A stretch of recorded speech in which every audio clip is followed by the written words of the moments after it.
Hi all, ഇന്ന് നമ്മൾ പഠിക്കാൻ പോകുന്നത് MEPC 23 എന്ന് പറയുന്നത് ഇൻ്റർവെൻഷൻസ് ഇൻ കൗൺസിലിംഗ്. അതാണ് നമ്മൾ പഠിക്കാൻ പോകുന്നത്. സോ അതിലത്തെ യൂണിറ്റ് 1 എന്ന് പറയുന്നത് psycho analysis or psycho dynamic counselling. അതാണ് പഠിക്കാൻ പോകുന്നത്.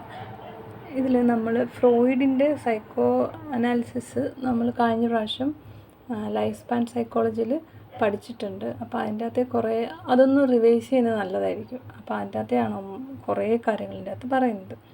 അപ്പോൾ അതിൽ സൈക്കോ അനാലിസിസും സൈക്കോ ഡൈനാമിക്സും തമ്മിൽ ഡിഫറൻസ് എന്താണെന്ന് ആദ്യം പറഞ്ഞില്ല. ഫ്രോയിഡിൻ്റെ തിയറിയാണ് സൈക്കോ അനാലിസിസ്.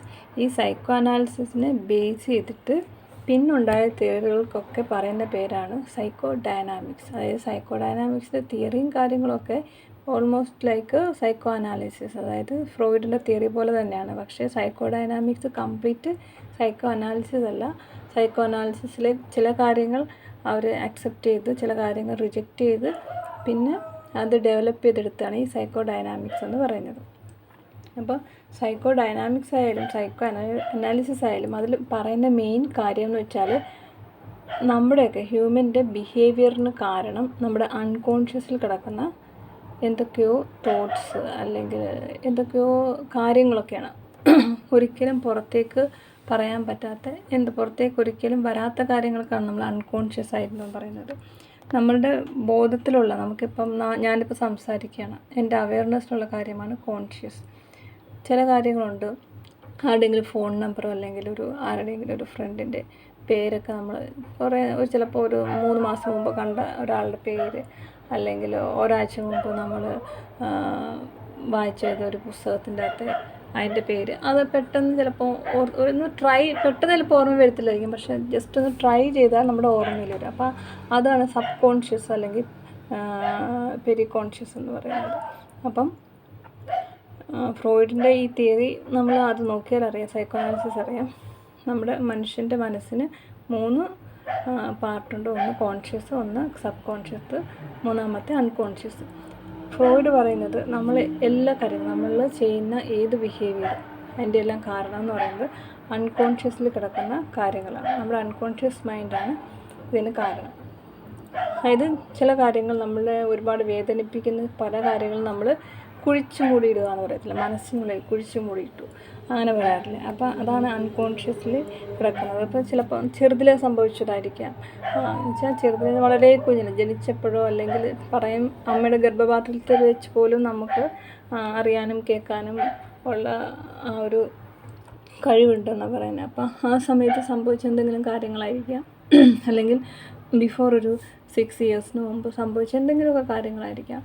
അപ്പം അത് നമ്മൾ ഓർക്കാൻ ഇഷ്ടപ്പെടാതെ എവിടെയോ കൊണ്ട് കുഴിച്ചിട്ടിട്ടുണ്ട്. അപ്പോൾ അതാണ് അൺകോൺഷ്യസ്. ഈ അൺകോൺഷ്യസിൽ കിടക്കുന്ന കാര്യങ്ങളാണ് നമ്മളുടെ ഒരു ബിഹേവിയറിന്, അതായത് നമ്മളുടെ ചിന്തകൾക്ക്, അതായത് ചിന്തകൾ എന്ന് പറയുന്നത്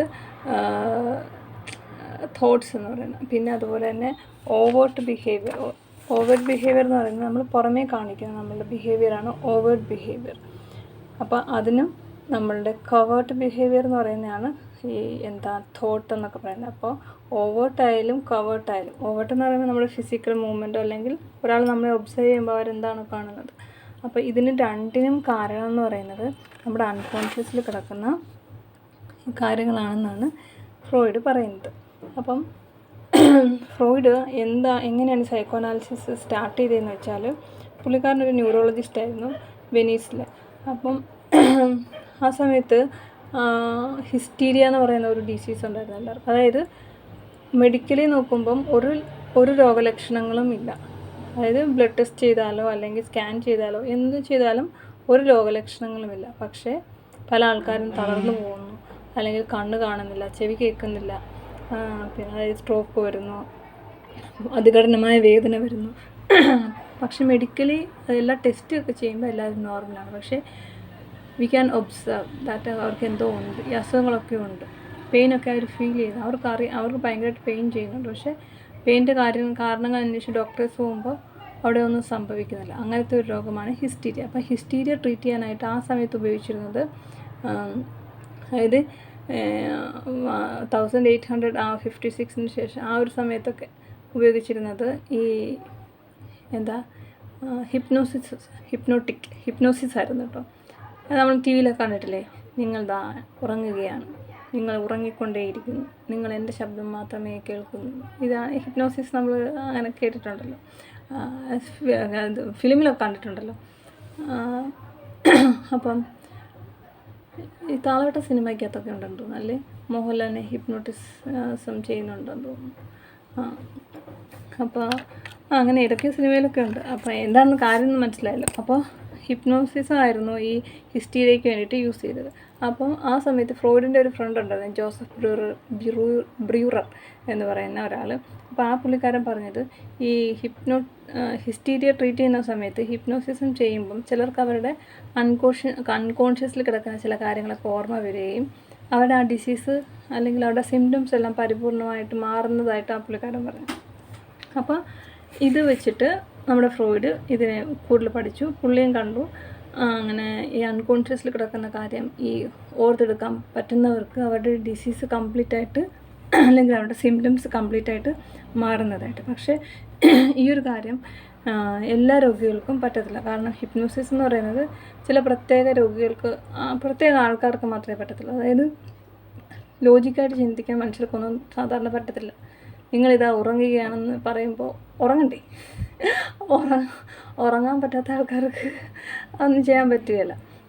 നിങ്ങളെൻ്റെ കൺട്രോളിലാണ്, നിങ്ങളെൻ്റെ ശബ്ദം മാത്രമേ കേൾക്കുന്നുള്ളൂ എന്ന് പറയുമ്പോൾ ചിലപ്പം നമ്മൾ നാട്ടിലുള്ള മൊത്തം ശബ്ദം കേൾക്കുമായിരിക്കും. അപ്പോൾ അങ്ങനെയുള്ള രോഗികൾക്ക് ഇതൊന്നും പറ്റുകയില്ല. അപ്പം അങ്ങനെ അങ്ങനെ എല്ലാവർക്കും വർക്കൗട്ട് ആകത്തില്ലെന്ന് മനസ്സിലായിട്ടാണ് നമ്മുടെ ഫ്രോയിഡ് സൈക്കോ അനാലിസിസ് ചെയ്യാൻ തുടങ്ങിയത്. സൈക്കോ അനാലിസിസ് എന്ന് പറയുമ്പം അത് ഏകദേശം 3 ആഴ്ചയിൽ 3 ദിവസം തൊട്ട് ചിലപ്പം മാക്സിമം 2 വർഷം വരെ എടുക്കേണ്ടി വരും. സൈക്കോ അനാലിസിസിൻ്റെ ആ ഒരു കാലാവധി അങ്ങനെയാണ്. അപ്പം ഫ്രോയിഡ് തന്നെ വളരെ കുറച്ച് കേസസ് മാത്രമേ പുള്ളിയുടെ ആ ഒരു ലൈഫിൽ ചെയ്തിട്ടുള്ളൂ. അപ്പം ഫ്രോയിഡിൻ്റെ നമുക്ക് പഠിക്കാനുള്ളത് ഇതൊരു ഇൻട്രൊഡക്ഷനാണ്. ഇനി എക്സാം ചോദിച്ചൊരു ക്വസ്റ്റ്യനാണിത്, ഫ്രോയിഡ്സ് തിയറി ഓഫ് പേഴ്സണാലിറ്റി.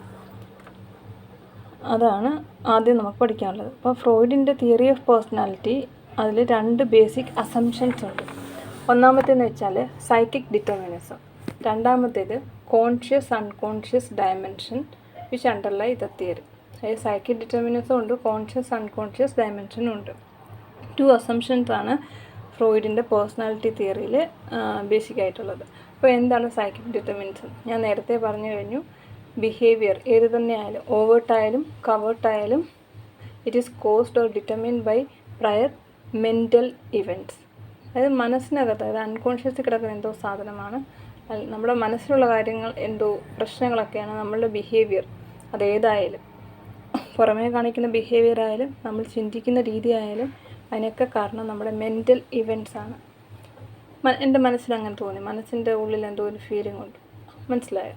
ആ മനസ്സ് എന്നുള്ള ആരാണ്, അതാണ് മെൻ്റൽ ഇവൻറ്റ്സ് എന്ന് പറയുന്നത്. മനസ്സിനകത്ത് എന്തൊക്കെയോ പ്രോസസ്സ് നടക്കുന്നുണ്ട്. പിന്നെ അടുത്തതായിട്ട് പറയുന്നത് കോൺഷ്യസ്, അൺകോൺഷ്യസ്, പ്രീ കോൺഷ്യസ്. അത് ഞാൻ നേരത്തെ തന്നെ പറഞ്ഞിരുന്നു. അതിൽ അൺകോൺഷ്യസ് ആണ് നമ്മളുടെ ഈ മെൻ്റൽ ബിഹേവിയർ, അല്ലെങ്കിൽ ഓവേർട്ട് എന്ന് പറയുന്നത് നമ്മുടെ മസിൽ മൂവ്മെൻറ്റ്, അല്ലെങ്കിൽ ഒരാൾ ഒബ്സേർവ് ചെയ്യുമ്പോൾ അവർക്ക് കാണാൻ പറ്റുന്ന ഒരാളുടെ ബിഹേവിയർ, അതാണ് ഓവേർട്ട് ബിഹേവിയർ. അതിനൊക്കെ കാരണം അൺകോൺഷ്യസാണ്. മനസ്സിലായോ? ഇനി അടുത്തത് നമുക്കുണ്ടാകുന്ന ഡിസ്ട്രെസ്സ്, വേദനകൾ, ഡിഫിക്കൽട്ടീസ്, ആങ്കർ, എന്തായിക്കോട്ടെ, അതെല്ലാത്തിൻ്റെയും കാരണം അൺകോൺഷ്യസ് മെൻ്റൽ പ്രോസസ്സാണ്. ജേക്കബ്സ് പറഞ്ഞിട്ടുണ്ട് 1998. പുള്ളി ഒരു സൈക്കോ ഡൈനാമിക് പ്രാക്ടീഷണറാണ്. പിന്നെ അതേപോലെ സൈക്കോ ഡൈനാമിക് എന്ന് പറയുന്നത്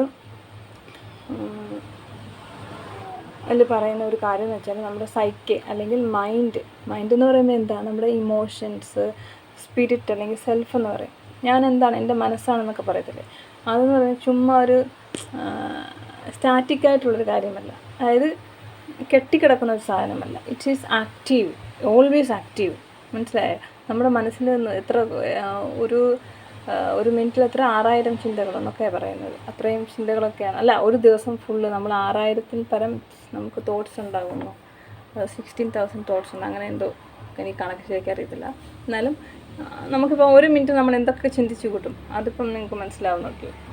അതുകൊണ്ട് നമ്മുടെ മൈൻഡ് എന്ന് പറയുന്നത് ഒരിക്കലും സ്റ്റാറ്റിക് അല്ല, ആക്റ്റീവാണ്, ഭയങ്കര ആക്റ്റീവാണ്. അപ്പം നമ്മൾ ആക്റ്റീവ് അല്ലെങ്കിൽ നമ്മുടെ മനസ്സ് ഭയങ്കര ആക്റ്റീവാണ്. പിന്നെ അടുത്തൊരു പോയിൻ്റായിട്ട് നമ്മൾ ഈ എഴുതേണ്ടതെന്ന് വെച്ചാൽ ഫ്രോയിഡ്സ് തിയറി ഓഫ് പേഴ്സണാലിറ്റിയിൽ പറയേണ്ടത് സ്ട്രക്ചറൽ കൺസെപ്റ്റാണ്. അതായത് ഇഡ്, ഈഗോ, സൂപ്പർ ഈഗോ. അത് നമ്മൾ കഴിഞ്ഞ പ്രാവശ്യം പറഞ്ഞിട്ടുണ്ട്. ഇഡ് എന്ന് വെച്ചാൽ പ്ലഷർ സീക്കിംഗ് ആണ്. ഒരു കുഞ്ഞിന് അത് കരഞ്ഞാൽ അതിനപ്പം സാധനം കിട്ടണം. അതിനിഷ്ടമുള്ളപ്പോൾ അത് ചിരിക്കും, അതിനിഷ്ടമുള്ളപ്പോൾ അത് കരയും. ചുറ്റും എന്ത് നടക്കുമെന്ന് ബോധേടല്ല. അതാണ് ഇഡ് എന്ന് പറയുന്നത്. സൂപ്പർ ഈഗോ എന്ന് പറയുന്നത് നാട്ടുകാരെ നമ്മൾ നോക്കും, അവരെന്ത് വിചാരിക്കും, അതായത് മൊറാലിറ്റി പ്രിൻസിപ്പിളാണ്. നമ്മളെപ്പോഴും സമൂഹം എന്ത് വിചാരിക്കും, അല്ലെങ്കിൽ അയലത്തുകാരെന്ത് വിചാരിക്കും, ഞാൻ ഇങ്ങനെ ചെയ്താൽ അവരെന്നെ കുറ്റപ്പെടുത്തുമോ, അതാണ് സൂപ്പർ ഈഗോ എന്ന് പറയുന്നത്. ഈഗോ എന്ന് പറയുന്നത് റിയാലിറ്റിയാണ്.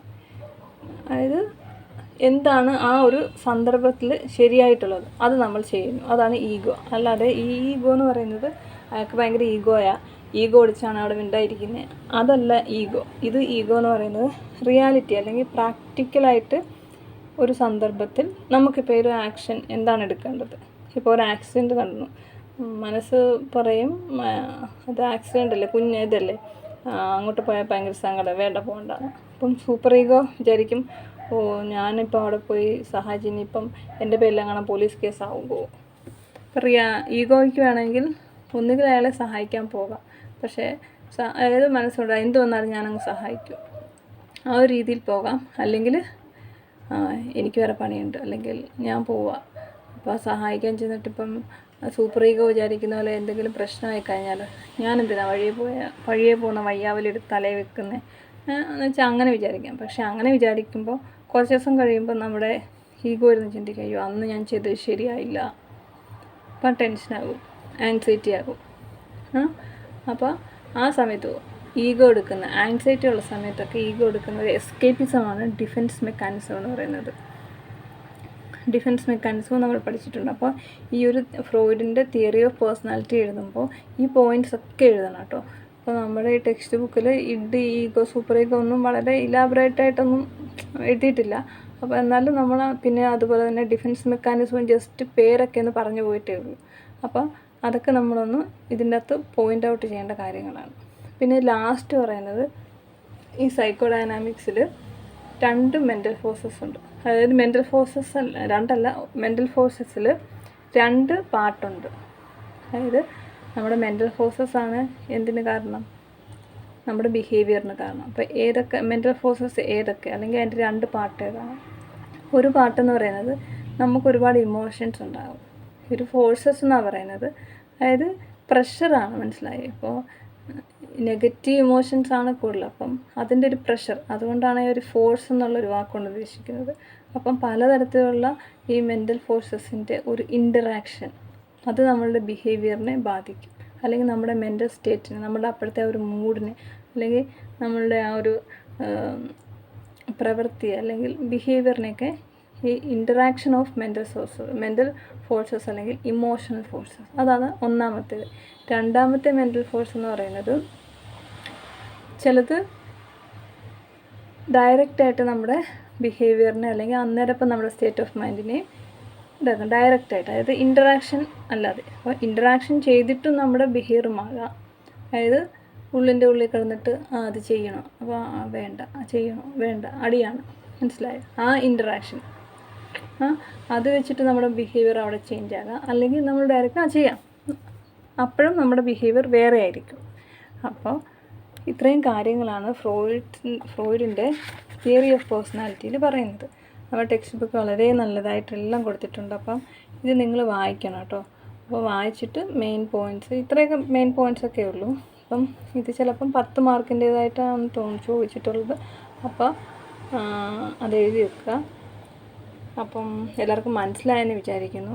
അപ്പോൾ ചെറിയൊരു ടോപ്പിക്ക് മാത്രമേ ഞാൻ പറഞ്ഞുള്ളൂ. ഇനി കുറച്ചും കൂടെ കഴിയുമ്പം ഇനി അടുത്ത വീഡിയോയിൽ കുറച്ചും കൂടെ കൂടുതൽ ടോപ്പിക്സ് ഉൾപ്പെടുത്തിയിട്ട് ചെയ്യാം.